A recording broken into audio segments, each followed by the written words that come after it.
एक राज्य में एक पराक्रमी राजा राज करता था। वो एक कुशल योद्धा था और हर युद्ध में विजयी होता था। आस पड़ोस के राज्य के राजा भी उसके पराक्रम का लोहा मानते थे। एक बार वो एक युद्ध में विजयी होकर अपने नगर लौट रहा था।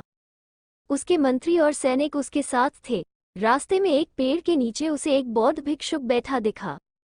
वो घोड़े से उतरा और भिक्षुक के पास जाकर उनके चरणों पर अपना सिर रख दिया। मंत्री और सैनिक ये दृश्य देख रहे थे। एक मंत्री को अपने राजा का भिक्षुक के चरणों पर शीश झुकाना अच्छा नहीं लगा। महल आने के बाद उसने राजा से कहा, महाराज, आप इतने पराक्रमी राजा हैं। आपने कितने युद्ध जीते, सब आपका लोहा मानते हैं।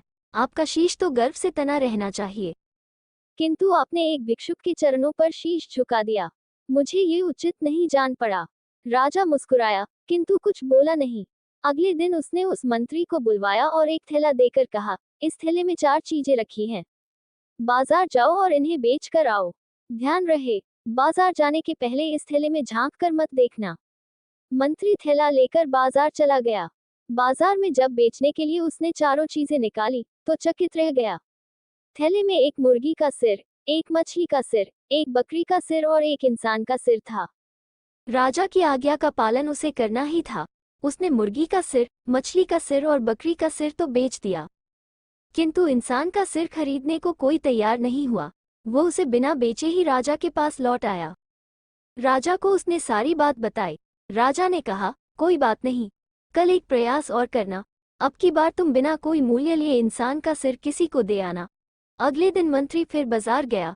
पूरे दिन उसने इंसान का सिर मुफ्त में लोगों को देने का प्रयास किया, किंतु मुफ्त में भी किसी ने वो सिर नहीं लिया।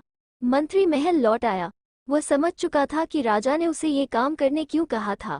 वह राजा के पास पहुंचा तो राजा ने पूछा, क्या मेरी मृत्यु के बाद तुम मेरा सिर अपने पास रखोगे? मंत्री ने सिर झुका दिया। राजा ने कहा, जिस सिर को कोई बिना मोल भी लेना नहीं चाहता, उसे मैंने किसी भिक्षुक के चरणों में झुका दिया तो क्या हो गया? विनम्रता से झुके मेरे सिर को भिक्षुक का आशीर्वाद तो मिला। स्मरण रखो, मिथ्या अभिमान का कोई अर्थ नहीं। सीख, मिथ्या अभिमान व्यर्थ है। विनम्र व्यक्ति सदा फलता फूलता है और अभिमानी अपने अभिमान की तरह कभी न कभी टूट ही जाता है।